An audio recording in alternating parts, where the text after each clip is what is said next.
Hi everybody and welcome to the data analysis part of this video course. As you can remember, in the last section we have actually invested a lot of time to clean our data.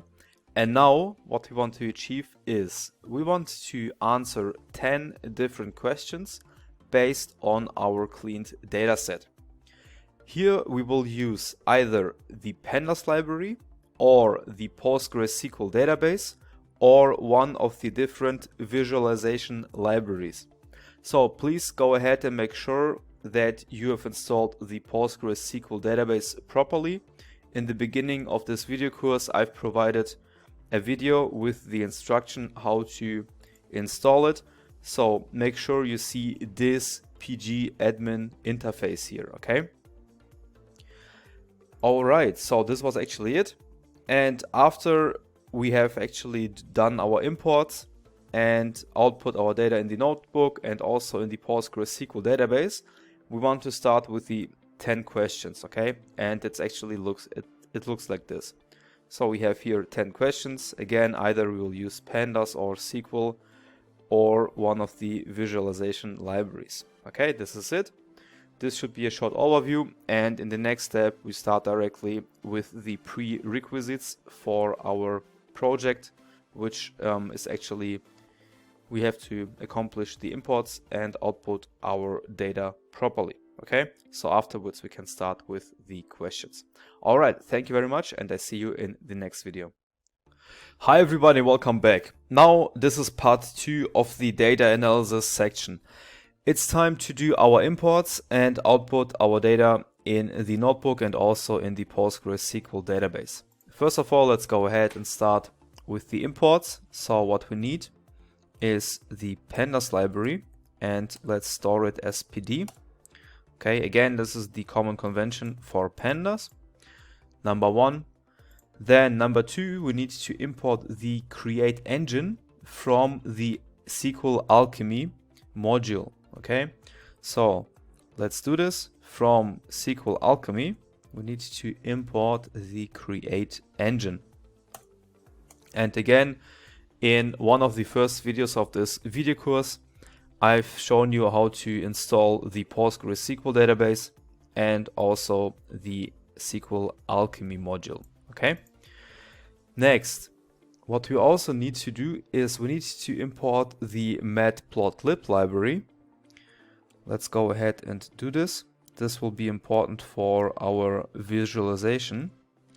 So it's import Matplotlib. It's this one. Dot pyplot. Sorry, pyplot. Yep, this. As PLT. Okay, so again, our abbreviation for the Matplotlib pyplot is PLT. Run this, and if you don't have installed the Matplotlib on your device, just go ahead, open the command prompt and install the Matplotlib library. Okay, pip install Matplotlib, and let's see. For me, it's already so the requirement is already satisfied because I have this already on my machine. But if you don't have it, please go ahead and install it properly. Alright, so this was actually the first step. Step number 2 is we need to we need to output the data in this notebook here. Okay, let's give it a variable. Let's just say it's real estate equals to pd dot read Excel, because now we need to read it. So read Excel, and we want to output the cleaned data. And again, make sure that you have stored your Excel file in the same folder where you have created this notebook. Okay, this is important. And in the next step, what I need to do is, so let's first write down real estate underscore df. Okay, this is the Dataframe convention, and I think now this should look fine. Let's run it. Okay, and we again have this error message. As you can remember, in the last section we also had this error message, and we looked it up together in Stack Overflow. Okay, so actually we have copied this error message, pasted it in Google, and then one of the first, or the very first result was from Stack Overflow, and we actually copied and pasted a few lines of code. So let me just go ahead and copy these lines, which are important right now, and paste it. Let's say, let me just create a cell here. Okay, this should be it. This, as you can remember, this was actually these 2 lines, and here I have one comment. So it's Stack Overflow search, because we have searched for this specific error message, right, which is this one. Okay, and in order to be able to run these 2 lines, we need to do a different import. Okay, so it's import xlrd, sorry. We need to import this library. Let's run this again. And in the next step, let's run our findings from Stack Overflow. Okay, and now let's try again, output our data. Okay, now we don't see an error message anymore. That means we can just go ahead and take a look at our imported data frame. Let's see, and this is what we want to see. Okay, again, as you can remember, after cleaning our data, we have 6,245 rows or results with 9 different columns, which are actually our data points. Okay, this is it for now. And finally, we also need to output the data in the PostgreSQL database. And before we proceed, what we actually can do is we can observe our data. This is actually how I used to work. So real estate df.info, and let's see what we get. This is just some kind of an addition. And you see here, for example, again, that we have this many entries, okay, 9 columns, and here you again see clearly our data points, okay, and also that we don't have a single missing element. Okay, this is here, let's say, some kind of an overview of our existing data frame. Okay, this is it. And now let's go ahead and output it in the PostgreSQL database. Okay, and again, make sure you have installed it properly and you have opened it. So now you see this interface here. Okay, this is right now very crucial. Okay, and if we want to output our data frame in the PostgreSQL SQL database, we need to start creating our engine. Okay, this is actually the first step. Therefore, we need to make use of this create engine module, which we have imported previously here. Okay, so create engine, and now we need to provide an argument. Okay, so it's Postgres colon / again Postgres, and when you actually installed the PostgreSQL database, you were asked to provide a password.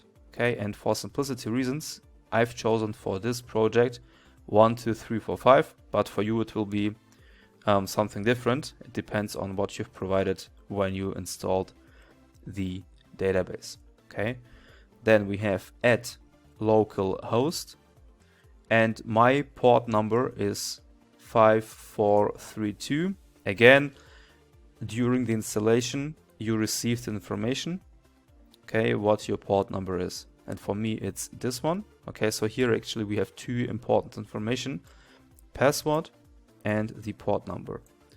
Okay, then in the next step, let's go ahead and go for the real estate data frame.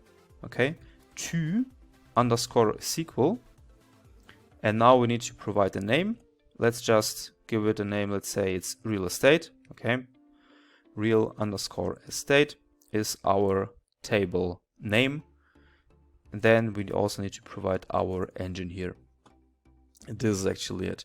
So as you remember, once we wanted to, so let me take a look here, to SQL. So in our previous section, for example, we have stored our data frame inside the Excel file, right?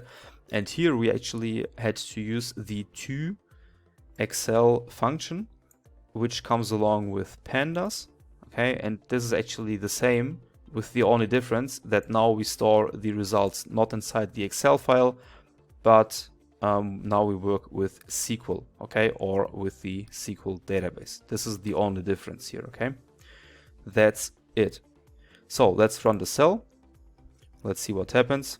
We have an error message, area square feet. Let's see why now we received this error here. Okay, and it seems that the database has a problem with our area convention, or how we actually named the column itself. So this is why I have found out.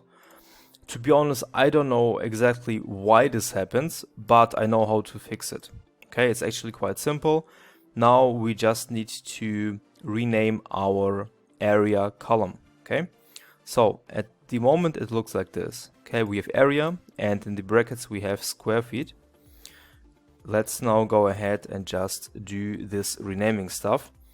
So first, let's target the data frame. Okay, and now we need to use the rename function here. So dot rename. Then we have the columns. Okay, and inside the dictionary for the key, we need to provide the column name we want to change. And in our example, it's area square feet. Okay, and the value here is the new convention. So let's say we want to name it as area in square feet. Okay, this is our new column name. Let's see if this works. And we also need to write down in place equals to true. All right, let's see. Okay, this worked. Let's go up and let's see what happens here. Now let's print out again this data frame, and now we were able to change the name of the column. And now you will see that the same problem appears to the price. Here we also have written the $sign inside the column here, but I know that we also have it, so we have to change it in a few seconds. So let me just go down, rerun this output to SQL command. Okay, and now you see that the previous key error appeared. Now we have the new one for the price column. Okay, and let's now go ahead and do the same and just rename it, and then this will work. So here, so actually maybe I should provide a short comment. This is rename area column. Okay, and we do exactly the same for the price column. Rename price column, and here we want to rename this one. It's price and a $sign, and the new name of the column should be price in dollar. Okay, this is it. Let's run it. Okay, no error message. And now we can actually, so first let's take a look how this works now. We have area in square feet and price in dollar. Okay, and now actually this should be fine, and we can again scroll down and rerun our cell here. Okay, let's do it. And now we don't see an error message anymore. That means the only problem was it didn't accept this spelling here. So for area we have changed it to this one, and for the price we have changed it to this convention. This is it. Now let's take a look inside the PG admin interface. Here inside the tables, let's make a right click and then refresh. Okay, and now we have successfully output the real estate table. Okay, let's see if we really see what we want to see. That means we can run our SQL command. So select star from real_estate. Let's run this one, and voila, you see here we have our data. Okay, so this is it. This is what we want to have, and here we don't have a problem with the convention, area in square feet and price in dollar. Okay, so this was actually it. This worked.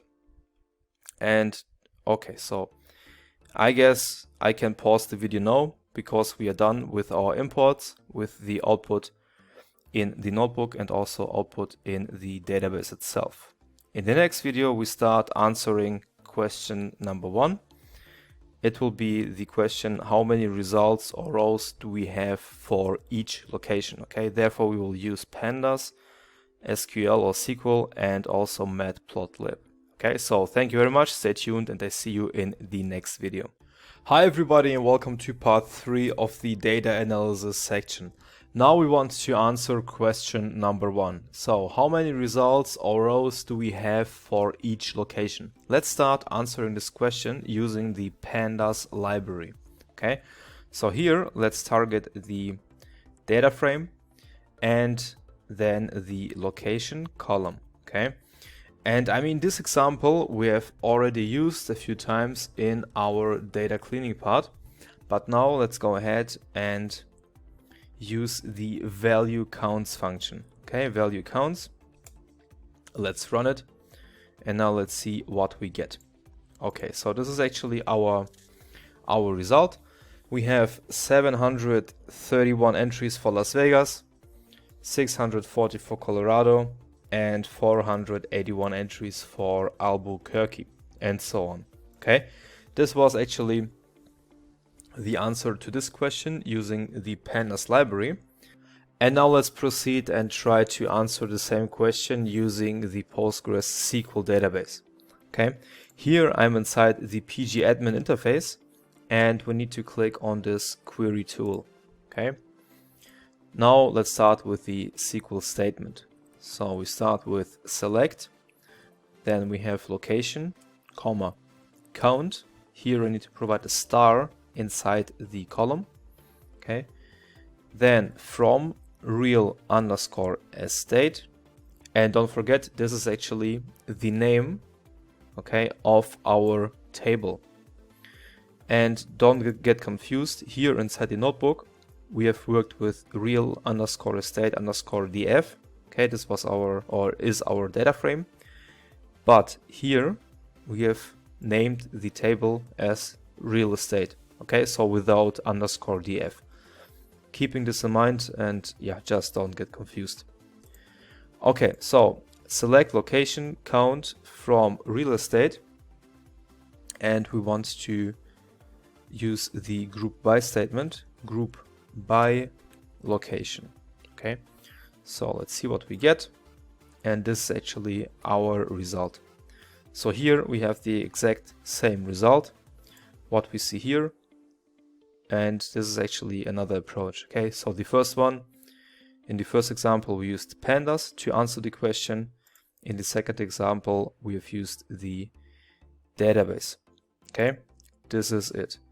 So now what I want to do is, let me just copy this one, copy this statement and paste it here in a comment. Okay, so in the download section, when you can download this notebook, you will see also the answer of the SQL command or SQL command. Now let's go ahead and use the Matplotlib, and this is why we had to import it in the beginning. Okay, let's take a look how to answer the question using the Matplotlib. First of all, let's create a variable. Okay, it's the data variable, and here we want to store our column or our columns, okay, which is the location column. Then in the next step, let's go for another variable. It's p equals to plt, and again it was this one. Okay, so we stored matplotlib.pyplot as plt. It's right now again our convention. Scroll down. So plt.hist. Now we want to work with a histogram. So let's provide the data variable, then bins equals to 20, and we can actually choose a color. Let's go for orange. Okay. Then in the next step, we want the names on the x-axis to be printed out in a vertical manner. Okay, so it's easier for us to read. So let's see what we can achieve this one. So it's plt.x ticks rotation equals to a vertical. And I also can show you how this works without this statement here. It looks horrible. So, and finally, we want to set a title. Okay, so it's plt.title. Here we have number of results slash rows. Okay, and then we can go ahead and show our histogram. So let's run this one, and our result looks like this. Okay, so you can compare these numbers here with this histogram. All right, so this is right now fine, and I promise you to show you the result without this line here. So take a look at the position of the names on the x-axis. Let me comment this one out. Sorry once again. Now I will rerun the cell, and you see here it just looks horrible. This is why you've chosen to print out the names in a vertical manner. Okay, so that means we need to set rotation to a vertical. All right, and for example, if you want to change the color, it's also quite simple. Let's go for green. Okay, run the cell again, and now you have it printed out in the green color. Okay, so this is it. This was the answering to the first question using Pandas, SQL, and the Matplotlib. Okay, so thank you very much. Stay tuned, and I see you in the next video where we want to answer question number 2. Okay, thanks a lot. Stay tuned. Hi everybody, welcome to part number 4 of the data analysis section. Now we need to answer question number 2. What is the average, minimum and maximum price for all observed locations? Let's start with the Pandas library in order to answer this question. So first, what I do is real estate data frame, and now let's target the price column. Okay, so it's price in dollar, and then we need to use pandas describe function. Let's do it. And now you see here that we have this result. So actually, I mean this is actually quite ugly for us right now to analyze, but we have actually a very good hack. And what we can do is, let's type in pandas or pd dot set underscore option. Okay, then inside a string, let's write down display dot float underscore format.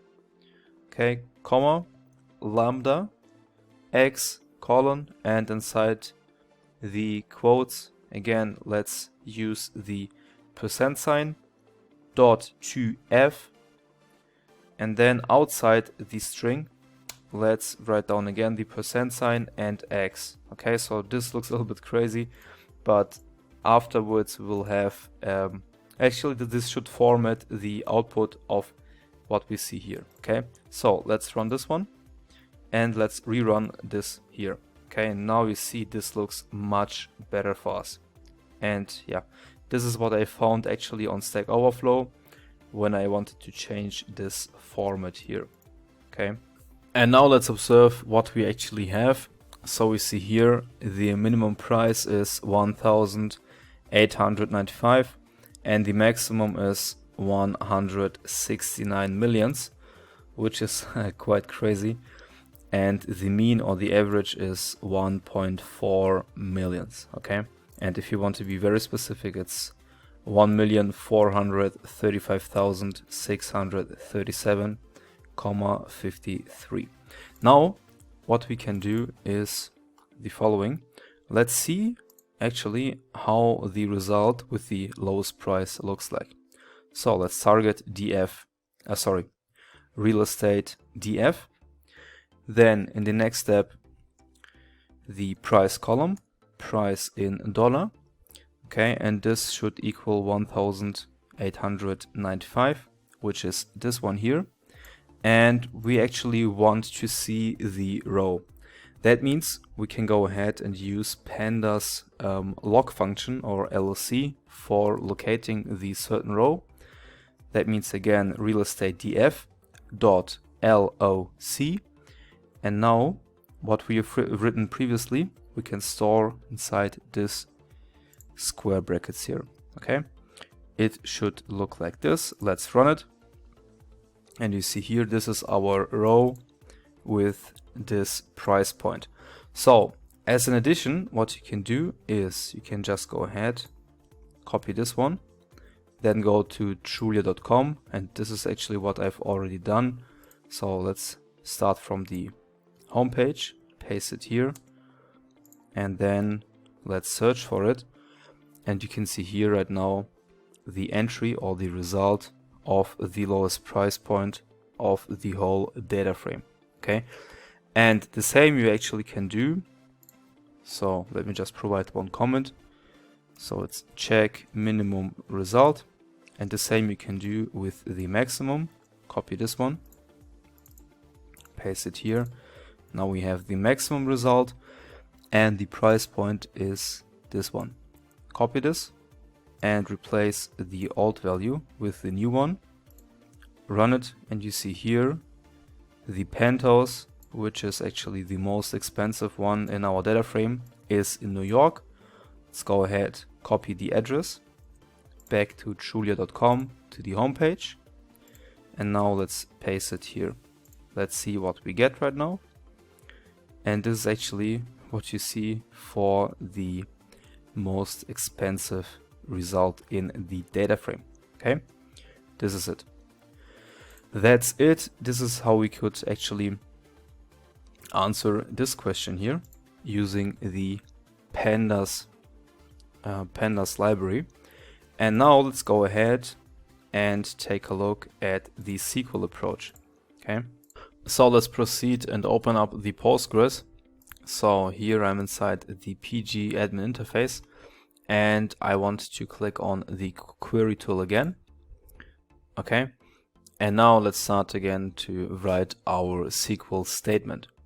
So we want to select the maximum price, right? So maximum price in dollar.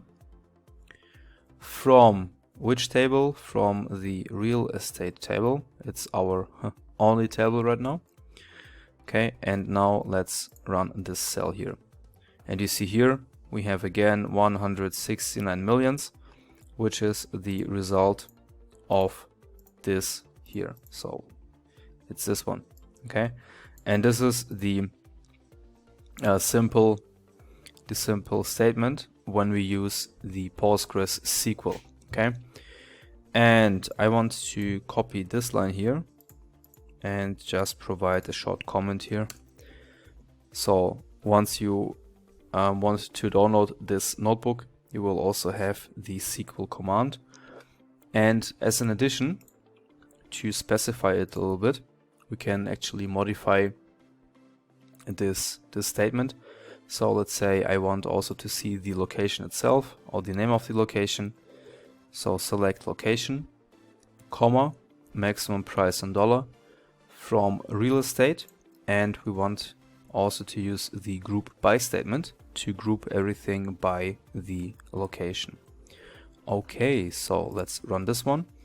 Now you see we have the maximum price for every location here, and for New York, again, now you are actually familiar with this number. Here we see the most expensive price for New York. Okay, 169 millions. This is what I wanted to show you for the maximum price. Let's copy this one and go back here, and then let's paste it here right now. Okay, this was number one. Then the question was also, we need to check the minimum. Okay, and remember, here we had as a minimum price, the result was in Indianapolis, and the price itself is 1,895. Okay, let's go ahead and modify it. It's actually quite simple right now. Let's replace maximum with minimum. Okay, let's do it and run it. And here we have the minimum price for every location, and voila, Indianapolis is this one, 1,895. Let me just copy this one too, back to the notebook, and I want to paste it here right now. And actually the same we can do with the average price, right? So let's take a look how this looks like. And actually this wouldn't make sense if we put out the average price for every location, because here in this example we have for the whole data frame we have just one number. Okay, and this is why I want to use, so let me just see the statement or the SQL command which we have used in the very beginning, okay, in this example. So let me just copy this one, go back to the PostgreSQL database, paste it here, and now we want to select the average, okay, not the minimum, not the maximum, but the average. That means AVG, okay. Let's run it, and now let's take a look how this actually looks like. Here we have the average price of 1,435,637,53. So let's make a short cross check, okay, if this is really the right number. And here when we use the describe function, we see that it's actually this one, okay, it's the same. So $1,435,637.53. This is it. Okay, this was a short cross check with the PostgreSQL. So I will copy it too and paste it here. So this was actually the approach or the answer for the question number 2. Okay, so this is it for now. And again, thank you very much for your time, and I see you in the next video where we try to answer question number 3. Okay, stay tuned and I see you in the next one. Hi everybody and welcome to part 5 of the data analysis section. Now it's time to answer question number 3, which is, what is the mean price per square feet for each location? We start answering the question using the Pandas Dataframe, okay? And here we want to use the group by function. That means first we target the data frame, then .group by, and we want actually to group everything by the location, okay? And we need the information about the price per square feet. And again, we need to work with the mean or the average. This is it. And before I run it, I want to store everything inside a separate variable, which is in this example, let's say mean underscore price underscore square feet, or SQFT. And once it's stored, I want this to be printed out. Okay, let's go and do this. Now it looks like this. And finally, let's bring everything in a descending order. That means we can go ahead and use the sort values function. Okay, and we need to provide one argument, and it's the ascending argument. And once you want to store everything inside the descending order, you need to work with the ascending argument and set this, to false. Set this to false, okay? Let's now run it. And here you see this is our average price per square feet grouped by each and every location in the descending order. Okay, this was actually the answer to this question using the Pandas library. In the next step, let's open up the PG admin interface and click on the query tool. And now let's provide our SQL argument. So let's go ahead for select. Then we want to get the location, right? And also the average price per square feet. That's price per square feet. Okay. from our table, which is the real estate table.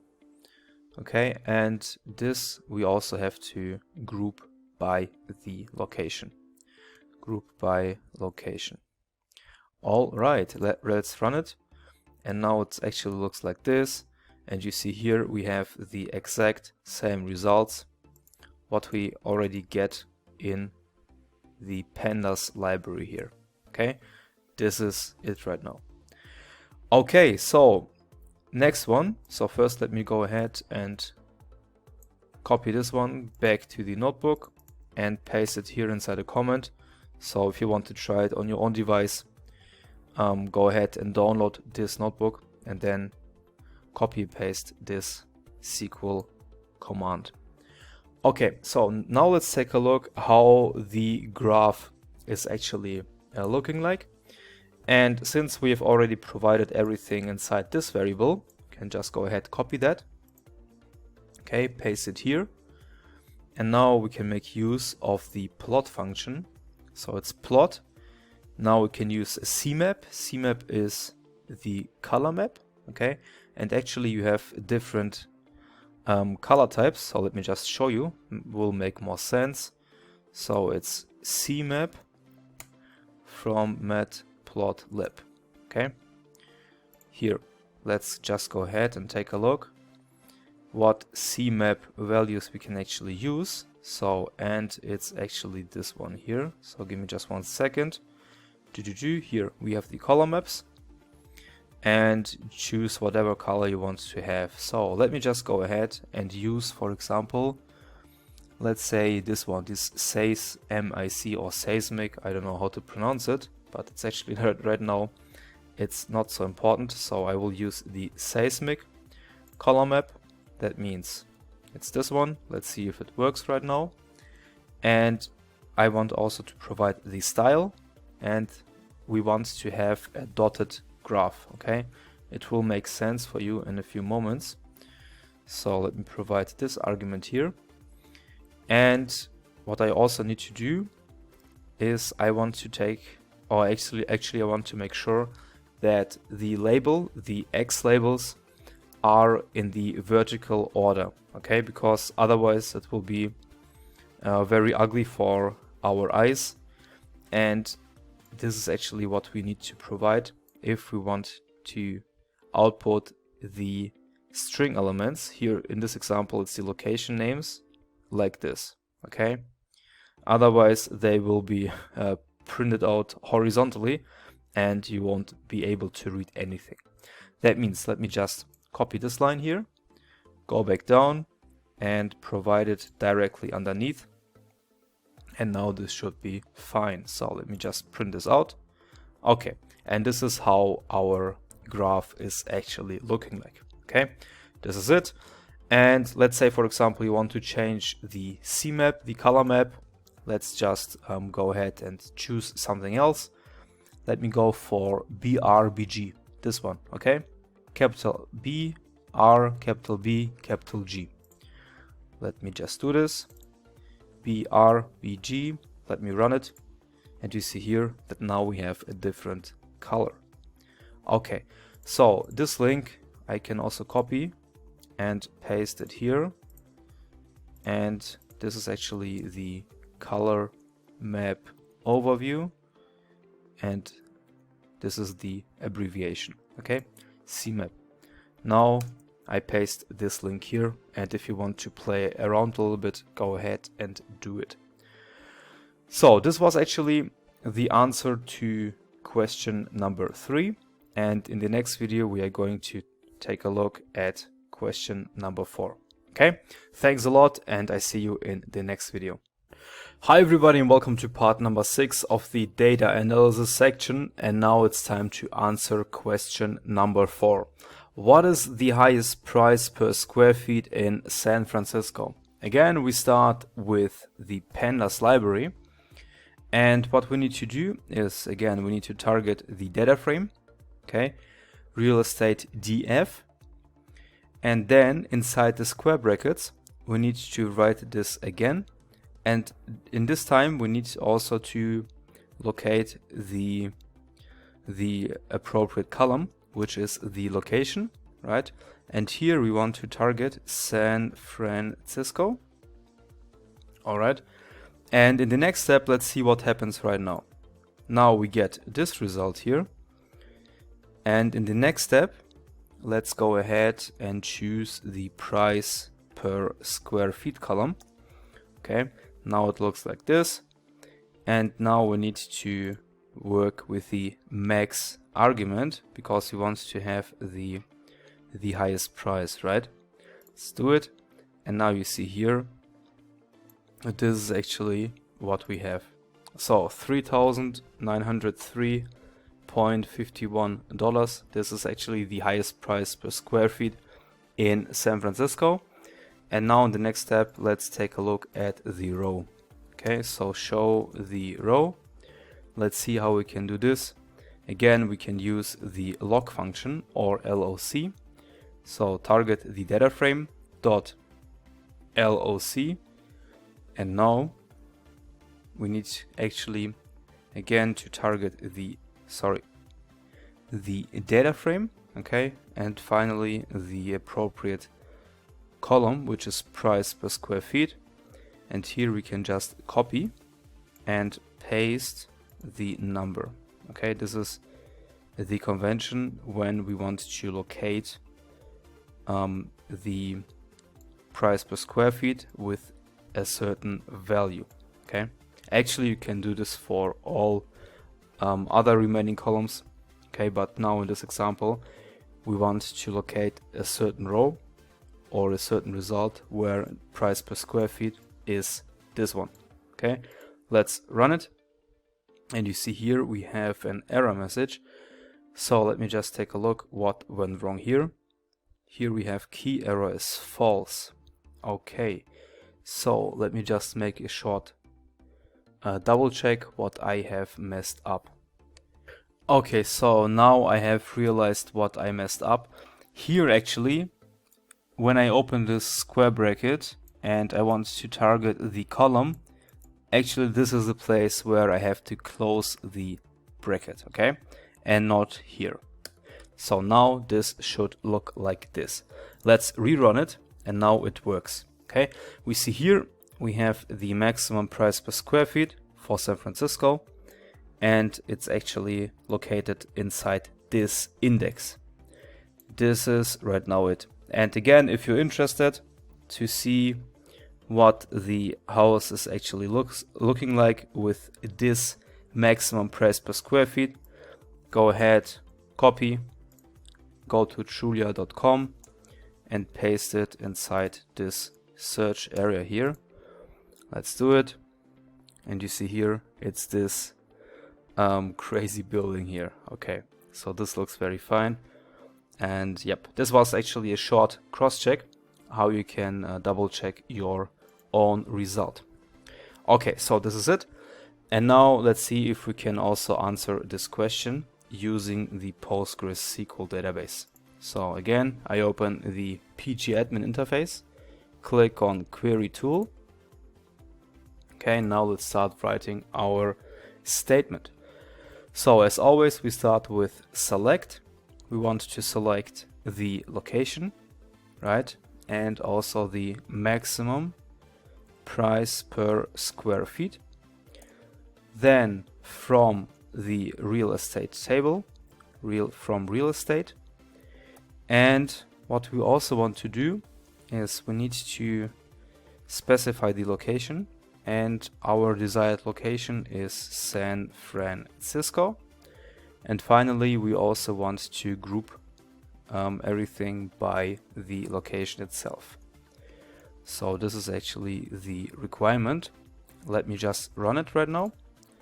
And now it looks like this. Okay, again, this is the maximum price, $3,903.51. Okay, it's this one. And this is actually the statement, the SQL statement, how to get access to this here. So you see here inside this select statement, we want to be shown the location, it's this one, and the maximum price per square feet, which is then this one. Here we choose the table, right, which we have stored inside the real estate name, okay, or we have called it real estate. This is our column, our table. And then we need to specify the location we want to search for. It's San Francisco, and actually group everything by the location so we can have this view here. Okay, this is it. I want to copy this statement, go back to the notebook, paste it here as a comment, and once you want to download this notebook, you also will have access to this whole stuff here. Okay, this is it. So the answer is the highest price per square feet in San Francisco is $3,903.51. That's it. So thank you very much right now, and in the next video we want to approach question number 5. Okay, thanks a lot, and I see you in a few moments. Hi everybody, and welcome to question number 5. So this is actually the 7th part of the data analysis section, and now we want to answer the 5th question. So what is the lowest price per square feet in Miami? So this is actually almost the same we had in the previous question, where we wanted to get the highest price in San Francisco. Now we just need to replace highest with lowest, right? And also replace San Francisco with Miami. That's it. So now life gets simpler, and we can just copy this previous line here, paste it right now inside this cell here.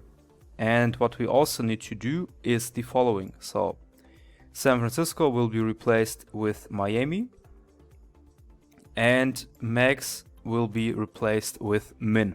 Okay, so let's run this one, and now we see here, so the minimum or the lowest price per square feet in Miami is $140.69.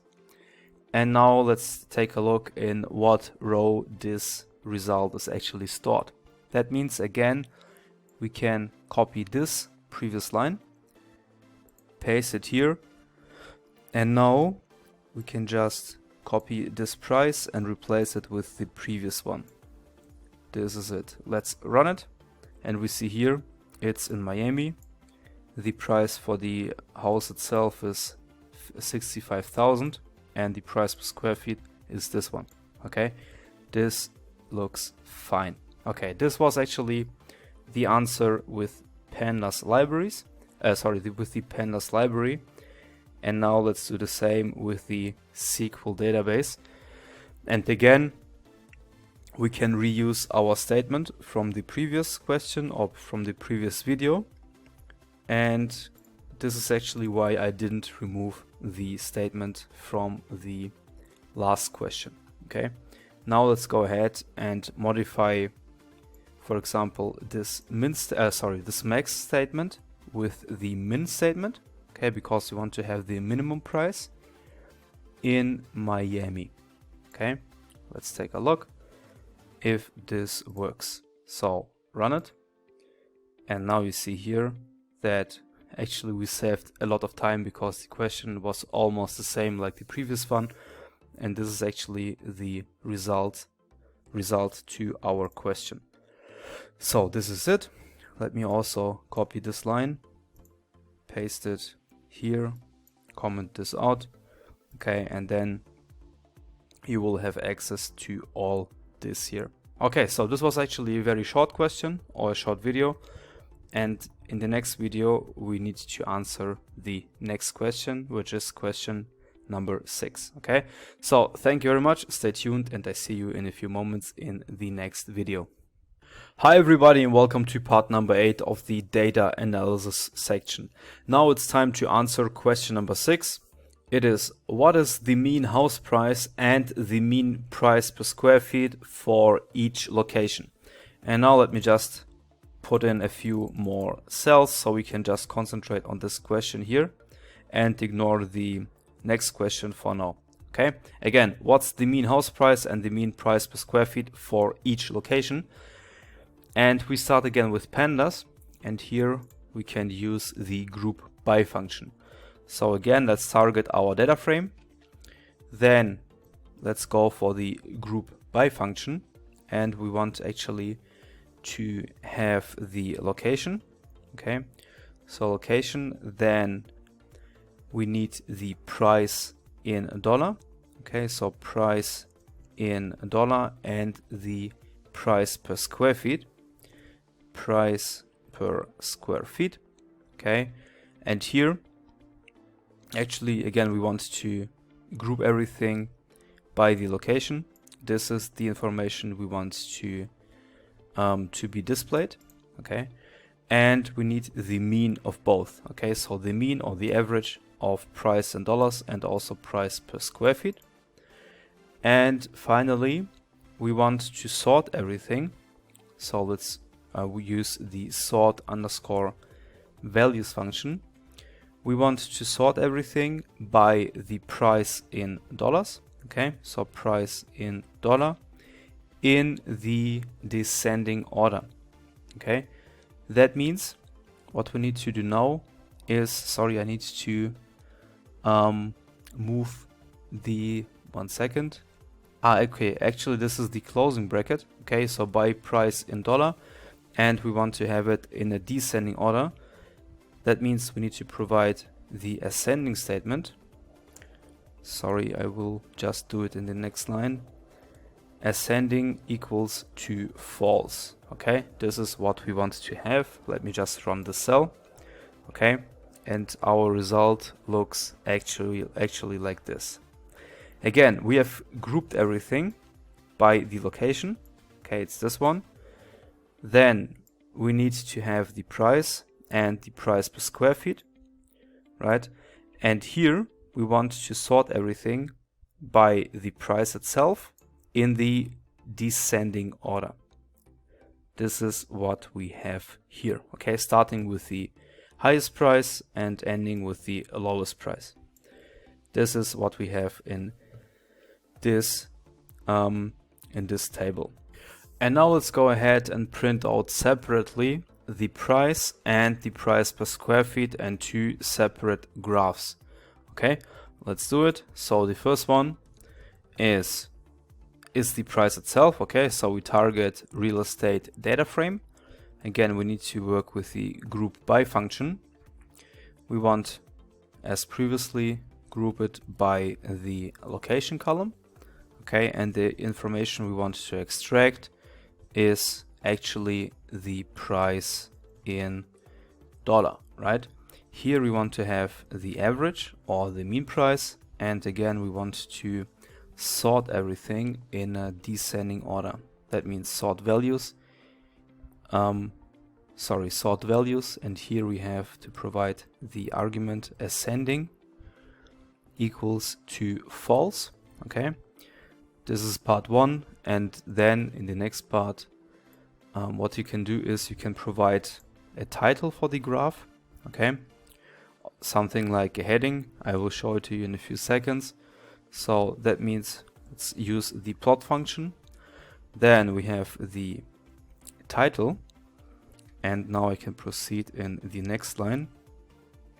Let me also bring this title stuff in the next line. Okay, what about this column? Come over here. Okay, so title equals mean price in $. Okay, mean price in $. This should be the title of the graph. Then we have another argument we can provide, kind equals to bar. Okay, and finally we need to choose a color. So let's go ahead and work with the red color. Okay, so now I will run the cell, and you will see that our graph for the mean price looks like this. But in this example, what I don't like is this convention here. Okay, I want actually to have it a little bit different, so I want to see this whole number. Let me show you how we can achieve this one. What I can do is directly underneath I can use the Matplotlib's tick table format function. So plt, again this was what we have imported here. Okay, so Matplotlib pyplot as plt. So just a short reminder. Now scroll all the way down again, and we are here, right? So plt dot tick table underscore format, because again we want to change this format on this y-axis. So tick table underscore format. Then the next argument is use offset. We need to set it to false. Okay. Then we have the style. Style is plain. And finally we want we want to address the y-axis. Okay, this is it. And now let's see what happens on the y-axis once we run this cell here.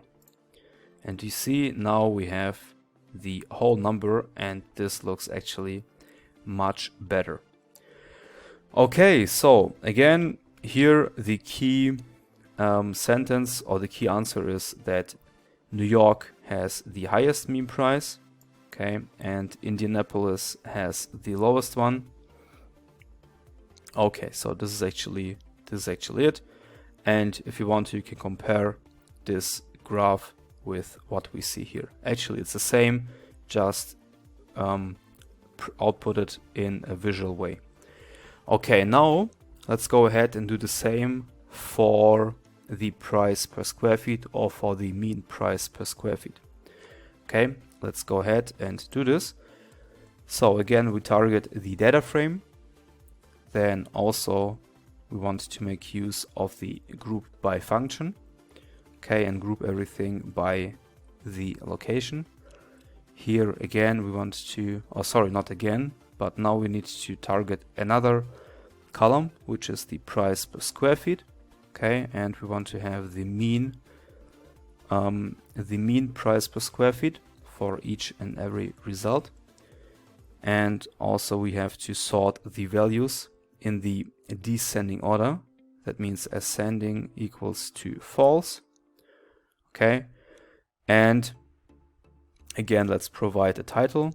So plot, and here we can provide the argument title equals to price per square feet, or let's say mean price per square feet in a dollar.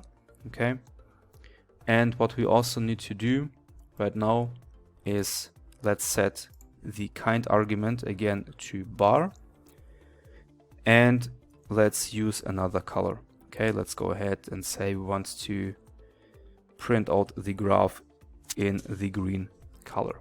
Okay, now let me just run the cell, and it looks like this. Okay, and here you can actually compare everything with this entry here, okay, with this mean price per square feet, and this is what you see here. Okay, again, the question was what is the mean house price and the mean price per square feet for each location. Here we have the result using the Pandas library, and afterwards we used this column here, the first one, so price in dollar, and used Matplotlib to print it out inside this graph here. And we did the same for the price per square feet, but it's just underneath. Okay, and this is actually what we have provided inside the title argument, inside this one. Okay, it's here, and the same applies to this graph. Okay, here we have provided the graph title. This is it. This is it for this question right now. Okay, so now thank you very much, and I see you in the next video where we want to approach question number 7. Okay, stay tuned, and I see you in a few moments in the next video. Hi everybody, and welcome to part number 9 of the data analysis section. Now it's time to answer question number 7. How many bedrooms and bathrooms does the house with the highest price in Las Vegas have? So what is the question actually about? First, we need to find the house with the highest price in Las Vegas, and based on this information we need to find out how many bedrooms and bathrooms this house have. Okay, this is the point. And now we start again with the Pandas library, and now I would like to introduce you to a different approach. I want to use the IDX max function, okay? And this IDX max gives us back the index of the most expensive house of Las Vegas in our data frame, okay? And based off this index, then we have actually the possibility to find out the amount of bedrooms and the bathrooms, okay? So give me a few seconds, this will all make sense. So as always, we start with targeting the data frame. Then inside the square brackets, we'll target the data frame and also the column, okay? So the column is price in dollar, right? And sorry, no, it's my mistake right now, not the price in dollar. We want to first of all target the location, okay? This is actually the first step. My mistake here, sorry for that. So we have location and we want to search for Las Vegas, okay? And based on this information, we want to have the price in dollar, okay? So now this is actually better. So price in dollar. And now IDX max, okay? Again, it gives us back the index of the most expensive house in Las Vegas. That means IDX max. And this is what we want to have here. So let me just run this cell. And now, what do we have? This is not the price. This is the index, okay? The index of the most expensive house in Las Vegas. In the next step, what we want to do now, since we know the index, we can go ahead and use the log function or LOC to be able to get printed out the appropriate result, okay? So let's do it. So it's real estate data frame dot LOC, and inside this square brackets, let's provide the index, okay, which is this one. And now you see here we have Las Vegas, and this is actually the highest price in Las Vegas, okay? This is it. And now we can just read from here. We have 7 bedrooms and 7 bathrooms. Okay, this is actually the approach I wanted to show you, that we don't directly search for the highest price, but we want to have the index, and with the help of the LOC, we want to locate this index, and here we have all the information we want to have, okay? And let's say you want to make a cross-check. So cross-check or double-check if this is really the most expensive house in Las Vegas. Let's take a look. So real estate data frame, and inside the square brackets we need to write the same stuff again. So real estate data frame and square brackets the same. And now inside this brackets we need to target the column, okay? Location equals to Las Vegas, okay? Las Vegas.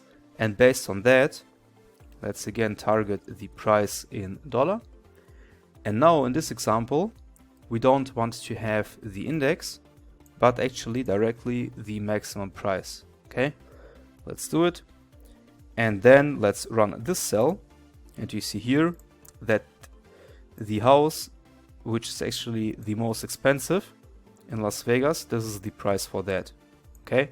This is what we have for that. So it's 27,450,000, and you can make a cross check here.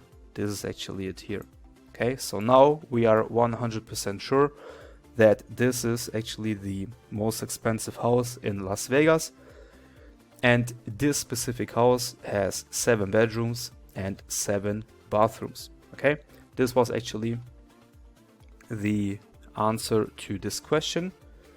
And now let's take a look how we can use the PostgreSQL database for that. Here I have opened up again the pgadmin interface. Now let's open the query tool, okay? And let's start with select star, because we want to target every column from the real estate table, okay? Where location equals to Las Vegas. And sorry, wait 1 second, this quote should be here. Now this is correct. So where location equals to Las Vegas, and okay, this is right now the important operator, and price in a dollar equals to the price of this house here. So let me just copy this one, copy that back to the Postgres, paste it here. Let's run this cell right now. Okay, and now we see this specific row. Again, we have this index here, 1850. Okay, it's that one. Okay, here we have the price, and voila, we have 7 bedrooms and 7 bathrooms. Okay, so this was here the simple cross check with the database. So copy this few lines here back to the notebook.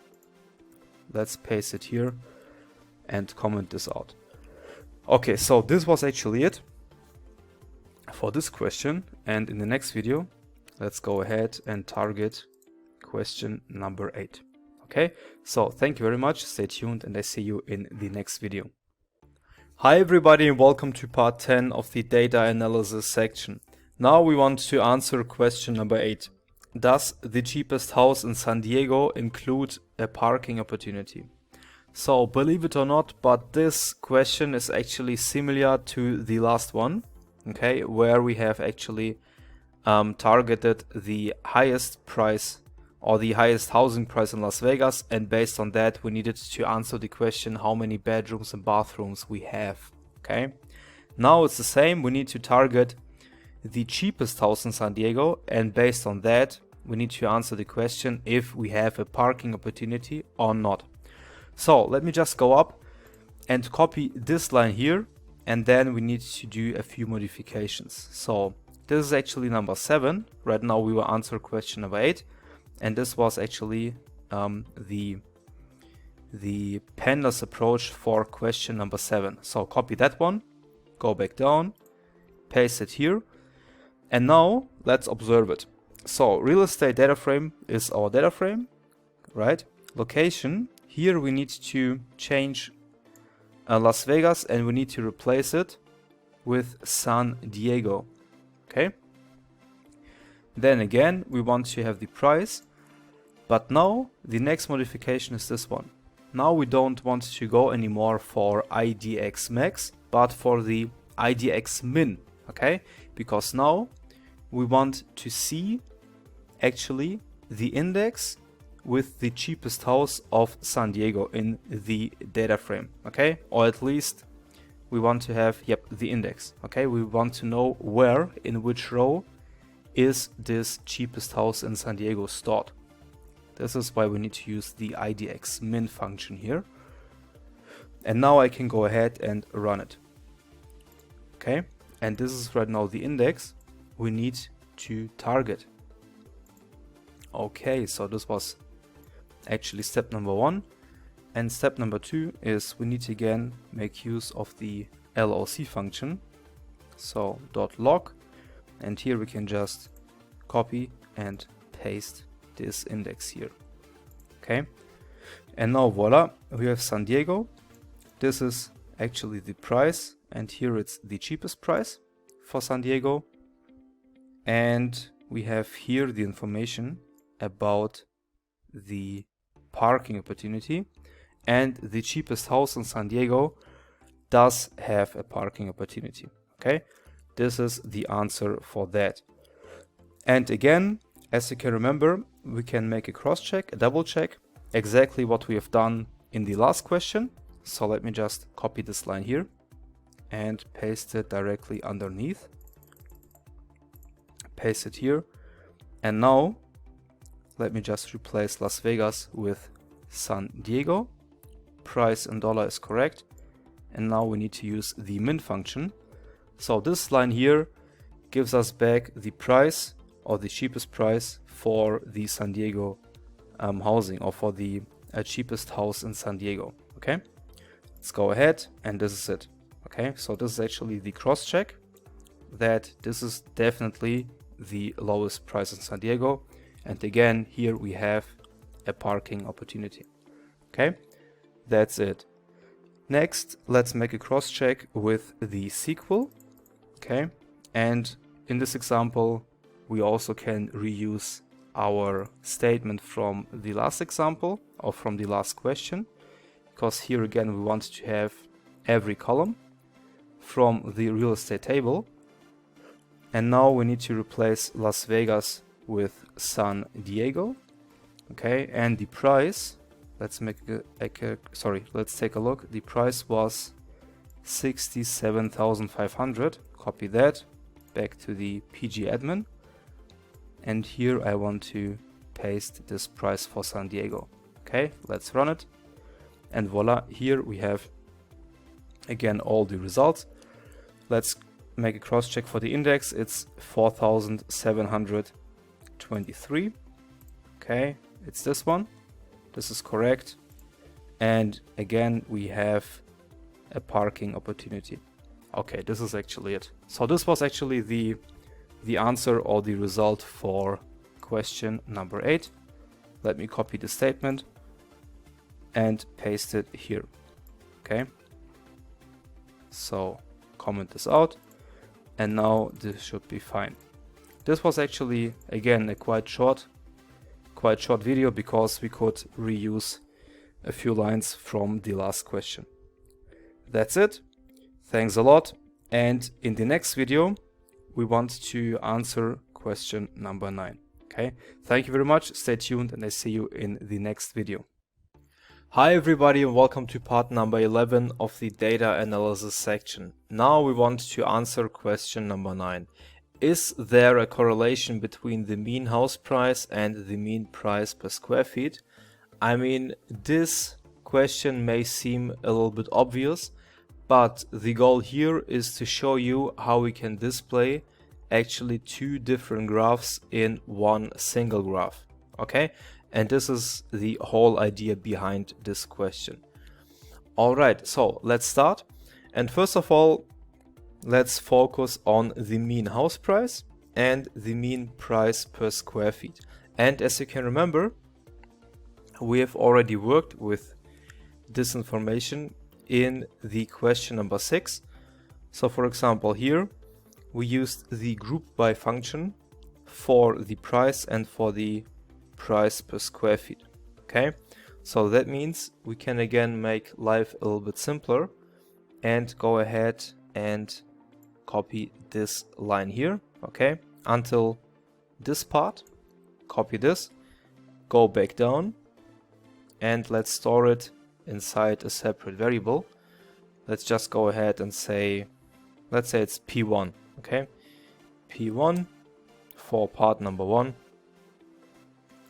And in the next step, let's go ahead and actually print this out. Let's see how it looks like. P1 looks like this. Okay, this is fine.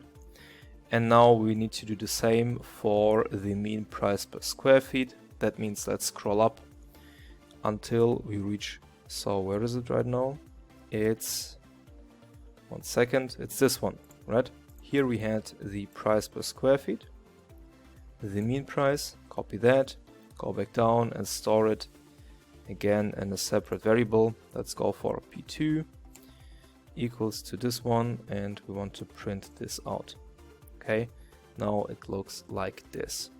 Okay, this is fine. And now in the next step, we can actually go ahead and observe how to print out this two different information in one single graph. This is actually the logic here.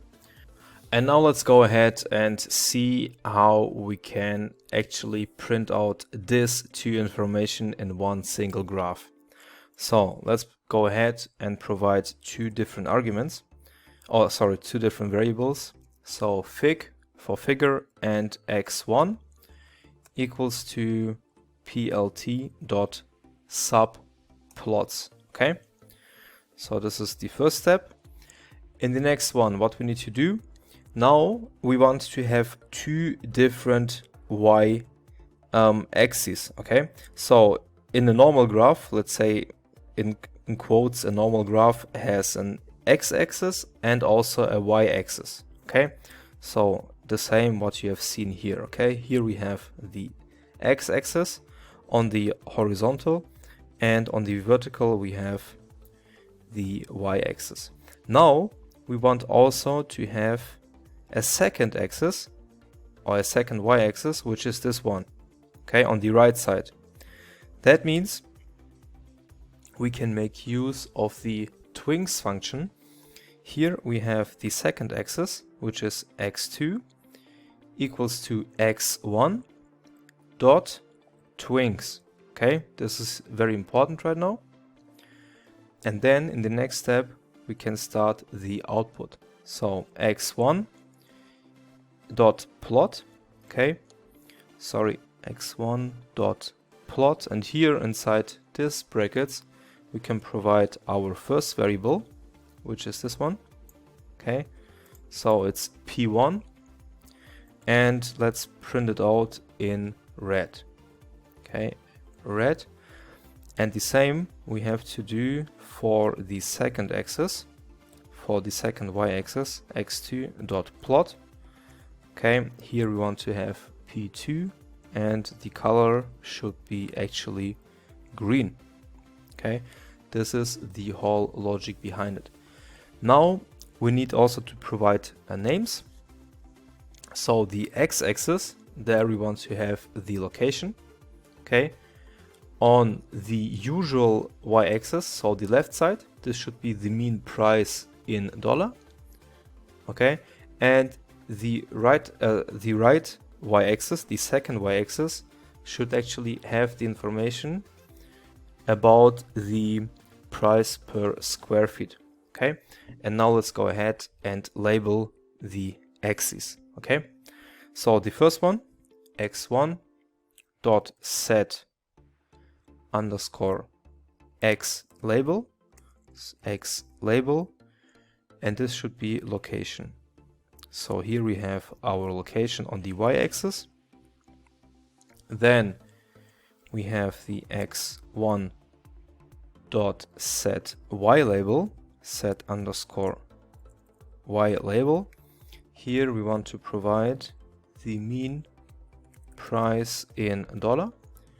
Okay, the color should be red. Okay,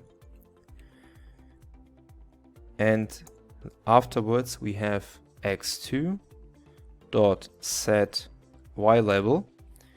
Here what we want to have is the price per square feet. Let's also mention in dollar.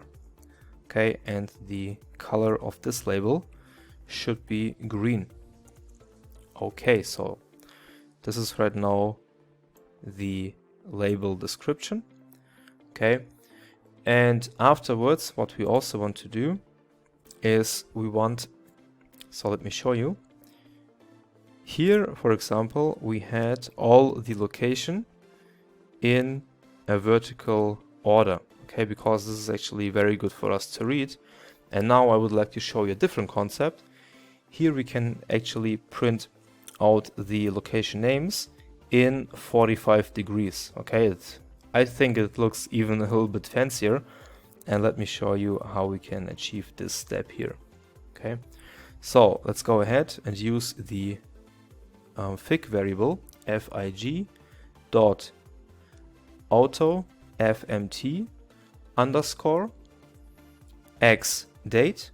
Okay, and as an argument let's provide rotation equals to 45.